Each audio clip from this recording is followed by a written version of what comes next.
Even after sobriety, I leaned into more socially acceptable obsessions like fitness, yoga, and meditation. I wish I could say all my pursuit of mindfulness and meditation was an attempt to deepen my experience of life and begin to feel into it all, but initially, it was another form of escape. It was almost as if the stillness and silence of a meditation replaced the dissociative quality of the coping mechanisms I had relied on earlier to escape those feelings.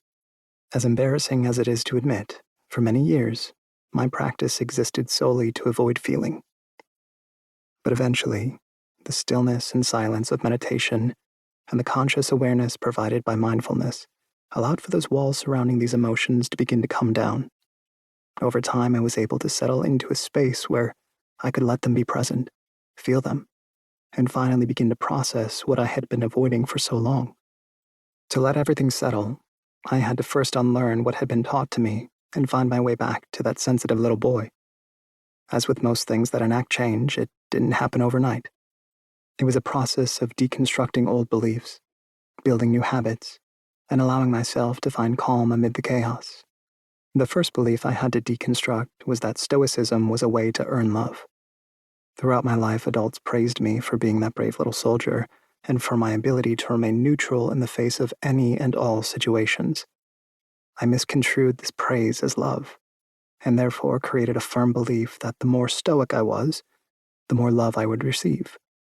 It made perfect sense and often provided me with the feeling I was seeking, but the cost of burying my emotions became apparent as time went by. For years, I would people please, ignore my own feelings and needs, and become what others wanted me to be in fear that if my emotions slipped out, the love and attention I had received would be taken away. Stepping away from that pattern of behavior was terrifying and seemed impossible most days.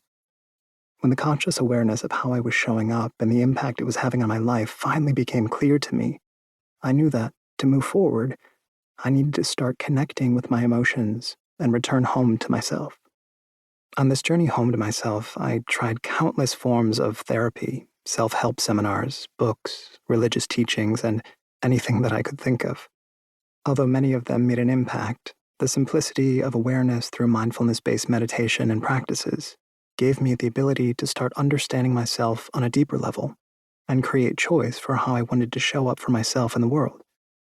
Starting and ending each day in reflection and tuning into my body, my breath, my thoughts, and my emotions allowed me to see who I was separate from the image I portrayed for others.